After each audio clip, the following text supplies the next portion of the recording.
दिन दुकान पर जा रहा था, भैया ने मुझे कहा उनके मायके जा रहा हूँ। मैंने भैया से कहा ठीक है, हम लोग डिपार्टमेंटल स्टोर चलाते हैं और काफी समय से हम लोग उसे चला रहे हैं। मैंने भी अपनी पढ़ाई के बाद भैया के साथ हाथ बढ़ाना शुरू कर दिया था। पहले पापा ही दुकान को संभाला करते थे। जब पापा दुकान को संभाला करते थे उस वक्त दुकान पुरानी थी और उसके बाद हम लोगों ने उसे बदलकर डिपार्टमेंट स्टोर बना दिया। अब हमारा काम भी अच्छे से चलने लगा है और घर में सब लोग इस बात से बड़े खुश हैं। पहले पापा इस बात से बहुत ही गुस्सा हो गए थे, लेकिन फिर हमने उन्हें मना लिया था। उस दिन मैं ही दुकान पर बैठने वाला था और मैं ही दुकान को संभालने वाला था। मैं जब शाम के वक्त दुकान से घर लौटा तो भैया ने कहा कि प्रियम, दुकान में कोई परेशानी तो नहीं हुई? मैंने भैया को कहा नहीं भैया, मुझे क्या परेशानी हुई। थोड़ी देर बाद हम लोगों ने डिनर किया। भैया भाभी को कुछ दिनों के लिए उनके मायके छोड़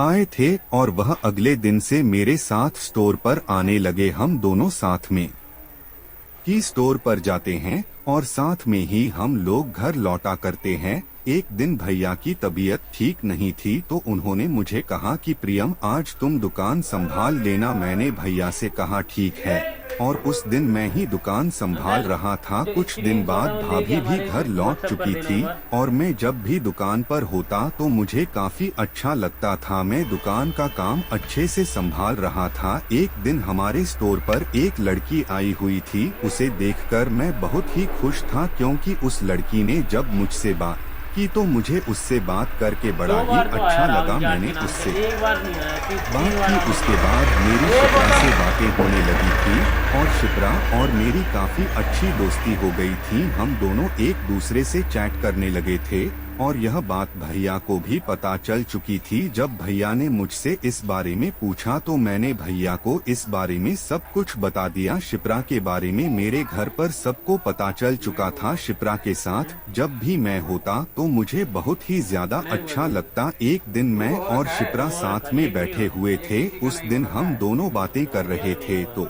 शिप्रा ने मुझे कहा कि प्रियम, अब मेरे कॉलेज की पढ़ाई भी पूरी हो चुकी है और मैं नौकरी की तलाश में हूँ। मैंने शिप्रा को कहा कि तुम्हें नौकरी मिल जाएगी, तुम बिल्कुल भी चिंता मत करो। उस दिन हम दोनों ने साथ में काफी अच्छा समय बिताया। फिर मैंने शिप्रा को उसके घर छोड़ा और मैं अपने घर लौट आया। जब मैं अपने घर लौटा तो उसके बाद मैं और शिप्रा एक दूसरे से फोन पर बातें करने लगे थे। हम दोनों फोन पर एक दूसरे से बातें कर रहे थे तो हम दोनों को ही अच्छा लग रहा था। हमारी अक्सर फोन पर बातें होती रहती थी और मैं शिप्रा को मिलने के लिए जाता रहता था। मैं जब शिप्रा को मिला तो मैं और शिप्रा साथ में ही थे। हम दोनों ने साथ में काफी अच्छा समय बिताया और उसके बाद मुझे और शिप्रा को बहुत ही अच्छा लगा। मैं शिप्रा के साथ जब भी होता तो मुझे बहुत ही अच्छा लगता। जल्द ही शिप्रा की जॉब लग चुकी थी और वह मुझे हर रोज शाम के वक्त मिला करती,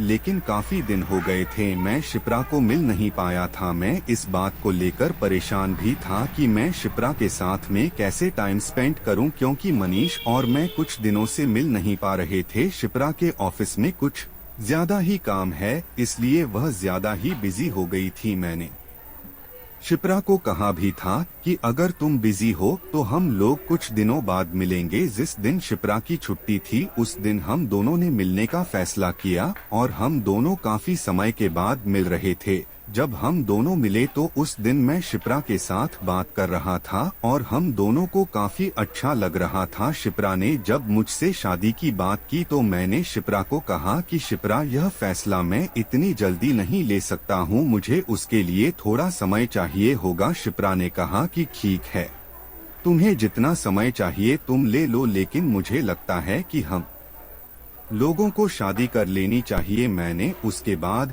शिप्रा को घर छोड़ा और फिर मैं अपने घर लौट आया। मैं चाहता था कि मैं भैया से पहले इस बारे में बात करूं और मैंने उस दिन भैया से इस बारे में बात की। जब मैंने भैया से इस बारे में बात की तो भैया ने मुझे कहा कि प्रियम, अगर तुम्हें लगने लगा है कि तुम्हें शादी कर लेनी चाहिए तो तुम शादी कर लो। मैंने भैया से कहा कि भैया, वह सब तो ठीक है, लेकिन क्या पापा शिप्रा के साथ मेरी शादी करवाने के लिए मान जाएंगे? मैंने जब यह बात भैया को पूछी तो भैया कहने लगे कि हाँ क्यों नहीं, शिप्रा एक अच्छी लड़की है और वह एक अच्छे घर से भी है। शिप्रा को भैया पहले भी मिल चुके थे, इसलिए शिप्रा को भैया जानते हैं। मैंने भी अपनी शादी की बात को आगे बढ़ाने का फैसला किया और मैंने खुद ही पापा से इस बारे में बात की। जब मैंने उनसे इस बारे में बात की तो पापा ने मुझे कहा कि बेटा तुम अगर शिप्रा से शादी करना चाहते हो तो हमें पहले उसके परिवार वालों से मिलना होगा। पापा भी हमारी शादी के लिए तैयार हो चुके थे और जब वह शिप्रा के परिवार वालों से मिले तो उन लोगों को भी कोई एतराज नहीं था और हम दोनों की सगाई जल्दी हो गई। हम दोनों की सगाई हो जाने के बाद हम दोनों बड़े खुश थे। शिप्रा भी बहुत ज्यादा खुश थी। जिस तरीके से हम दोनों का रिलेशन आगे बढ़ रहा था उससे हम दोनों बहुत ज्यादा खुश है। शिप्रा और मैं साथ में समय बिताया करते तो हम दोनों को बहुत ही अच्छा लगता था। एक दिन शिप्रा और मैं साथ में थे। उस दिन हम दोनों ने लॉन्ग ड्राइव पर जाने का फैसला किया। हम लोगों लॉन्ग ड्राइव पर चले गए। हम दोनों काफी आगे निकल चुके थे। मैंने शिप्रा को कहा हम लोगों को वापस चलना चाहिए, काफी रात भी हो चुकी है। लेकिन शिप्रा मेरी बात कहाँ मानने वाली थी। उसने मुझे कहा आज हम लोग कहीं बाहर ही रुक जाते हैं। हम दोनों ने वहीं पर एक होटल ले लिया। हम लोगों ने होटल ले लिया था लेकिन मुझे बिल्कुल भी ठीक नहीं लग रहा था। शिप्रा मेरे साथ में बैठी हुई थी। मैं शिप्रा के बदन को महसूस करना चाहता था। उसके रसगुल्ले को रसपान करने के दौरान शिप्रा गर्म होती जा रही थी। हम दोनों बहुत ज्यादा गर्म हो गए थे जिससे कि मैं अपने आप को बिल्कुल भी नहीं रोक पा रहा था। ना तो शिप्रा अपने आप को रोक पा रही थी और न ही मैं अपने आप को रोक पा रहा था। हम दोनों ने एक दूसरे के साथ खुदाई करने का फैसला कर लिया था। जब मैंने शिप्रा के रसगुल्ले को देखकर मैं बहुत ही ज्यादा खुश था और उसके रसगुल्ले रसपान करने लगा। शिप्रा को कोई भी आपत्ति नहीं थी। शिप्रा के संतरे को दबाना शुरू किया और शिप्रा के संतरे को हाथों से दबाता जा रहा था। बहुत मजा आ रहा था और शिप्रा को भी मजा आ रहा था। वह गर्म होती जा रही थी। हम दोनों एक दूसरे की गर्मी को बढ़ा चुके थे।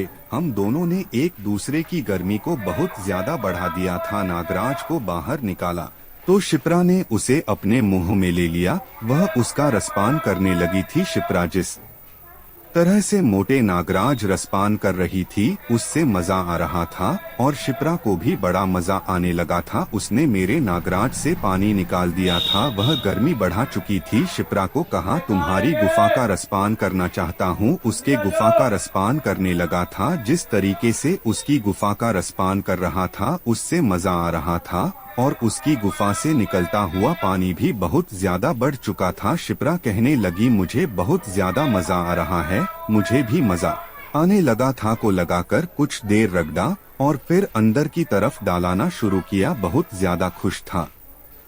जब उसकी गुफा में नागराज प्रवेश हुआ था वह मेरा साथ अच्छे से दे रही थी। नागराज गुफा के अंदर पूरी ताकत से और पूरी अवतार से दौड़ने लगा। 10 मिनट दौड़ने के बाद नागराज ने अपना जहर उगल दिया और बाहर आकर सो गया।